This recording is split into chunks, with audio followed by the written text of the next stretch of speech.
పథకాలను money transfer కూడా direct తీసుకెళ్లి ఇచ్చేటువంటి వ్యవస్థను ఏర్పాటు చేయడం జరిగింది. సో ఇది భారతదేశంలోనే అత్యున్నతమైనటువంటి ప్రతిష్టాత్మకమైనటువంటిది.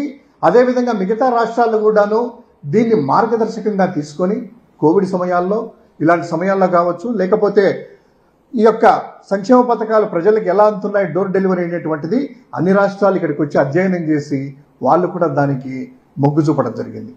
అటువంటి సందర్భాల్లో దురదృష్టవశాత్తు ఈ యొక్క 2024లో వైఎస్ఆర్ కాంగ్రెస్ ప్రభుత్వం దిగిపోయిన తర్వాత ఈ యొక్క కూటమి ప్రభుత్వము ఏదైతే హామీలు ఇచ్చారో, అంటే వాలంటీర్లను 10,000 రూపాయలు మీకు చేస్తాము అని వాళ్ళకి చెప్పి ప్రభుత్వంలోకి వచ్చిన తర్వాత 10,000 కాదు కదా, వారిని 2,66,000 మందిని పూర్తిగా నిరుద్యోగులు చేయడం జరిగింది. అంటే ఆ వ్యవస్థను అనేటువంటిది తప్పించేశారు. తర్వాత ఈ గ్రామ వార్డు సచివాలయ వ్యవస్థను కూడా, అంటే ఈ యొక్క ఎంప్లాయీస్ని కూడాను ఏదో విధంగా ఈ యొక్క వ్యవస్థను తీసివేయాలనేటువంటి ఆలోచనతో రేషనలైజేషన్, అంటే హేతుబద్ధీకరణ అనేటువంటి పేరుతో 2,000 జనాభాకి మేము సేవలు అందిస్తే ఒక సచివాలయాన్ని ఏర్పాటు చేస్తే వాళ్ళు దాన్ని ఏబీసీ కేటగిరీలు చేసేసి 2,500 జనాభాకి కుదిస్తూ అందులో ఉంటే 9 మంది ఉద్యోగులు జగన్ గారి ప్రభుత్వంలో ఉంటే ఈరోజు 6 మంది కుదిస్తున్నారు. అంటే ఒక్కొక్క సచివాలయం నుంచి ఏ కేటగిరీలో 3 ఉద్యోగులని తొలగిస్తున్నారు, అంటే సచివాలయం నుంచి తీసేస్తున్నారు. తర్వాత బి కేటగిరీ నుంచి 2 చొప్పున, తర్వాత సి కేటగిరీ నుంచి 1 చొప్పున, అంటే ఒక్కొక్క సచివాలయం నుంచి. అదేవిధంగా వార్డుల్లో కూడాను, అంటే గ్రామ సచివాలయాలు, అదేవిధంగా వార్డు సచివాలయం పట్టణ పరిధిలో కూడాను 8 మంది ఉంటే 6 మందిని, తర్వాత 8 మంది నుంచి 7 మంది, అంటే దాదాపు 23,670 మందిని ఈ యొక్క గ్రామ వార్డు సచివాలయ ఉద్యోగులని ప్రశ్నార్థకం చేస్తున్నారు. అదేమంటే వీళ్ళు చెప్పడము, ఈ హేతుబద్ధీకరణలో భాగంగా వీరందరినీ కూడా తీసేసి ఆ ఎక్సెస్ ఉండే వాళ్ళని వివిధ శాఖల్లో కలుపుతామంటున్నారు. ఇక్కడ అనేకమైనటువంటి ప్రశ్నలు ఉత్పన్నమవుతాయి. ఇక్కడ ఈ విషయంలో ఎలా అంటే విఆర్ఓలు ఉన్నారు.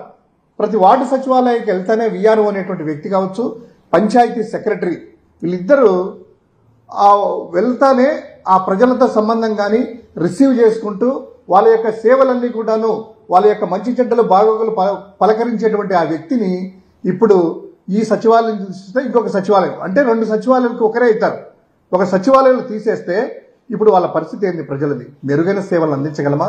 అదేవిధంగా డిజిటల్ అసిస్టెంట్లు, పంచాయతీ సెక్రటరీలో వీళ్ళ ఒకరిని తొలగిస్తే వస్తానే అప్లికేషన్స్ అన్ని కూడాను ఆన్లైన్లో చేయడం కానీ వీళ్ళందరినీ కూడాను చేసేటువంటి ఇబ్బందులు ప్రజలకి, సిటిజన్కి ఏ విధంగా ఇబ్బందులు పడతాయో మనం ఒకసారి ఆలోచించుకోవాలి.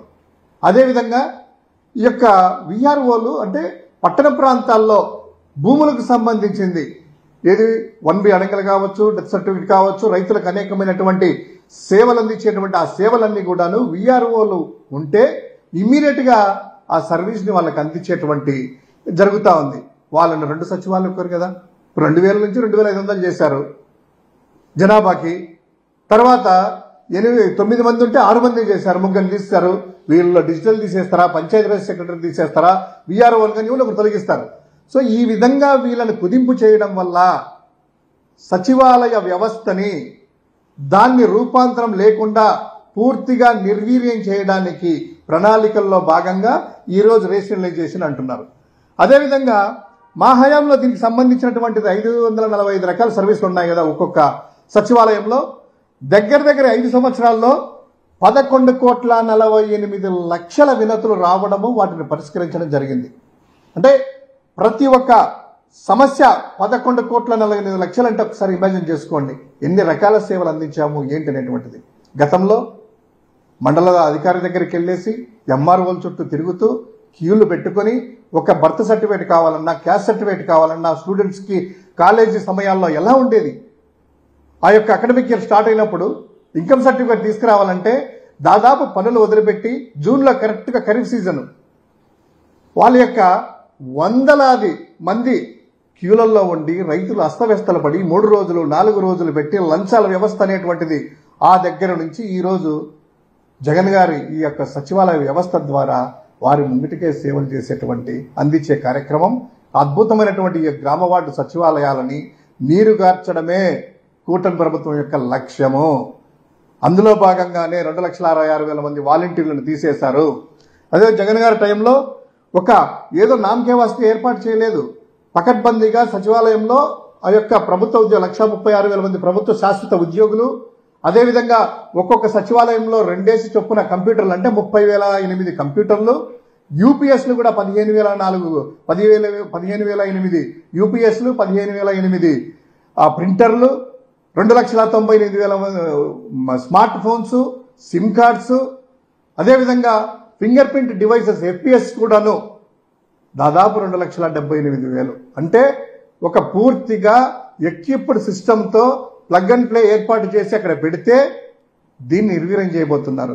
జగన్ గారి మీద కోపమా, వైఎస్ఆర్ కాంగ్రెస్ పార్టీ మీద కోపమా? ఈ యొక్క కోపాన్నంతా కూడాను ప్రజల మీద చూపించొద్దు.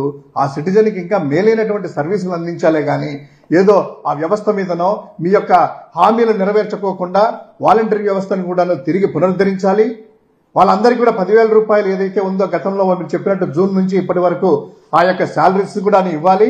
ఇప్పుడు కూడా వీళ్ళందరినీ కూడా యథాస్థితిగా ఎవరన్నా ఒకరో ఇద్దరో మానేసా ఏదైనా మంచి అవకాశాలు ఏదైనా వచ్చినా కూడా వాళ్ళు రిక్రూట్ చేసుకుంటూ 2,000 జనాభాకు ఒక సచివాలయం ఏర్పాటు చేసి అదే కంటిన్యూ చేస్తూ ఈ యొక్క 9 మంది ఉద్యోగులు ఉన్నారో వాళ్ళందరినీ కంటిన్యూ చేయాలని వైఎస్ఆర్ కాంగ్రెస్ పార్టీ డిమాండ్ చేస్తూ ఉంది. అదేవిధంగా ప్రజలని సిటిజన్స్ని ఇబ్బంది చేయొద్దని విన్నపిస్తూ ఉంది.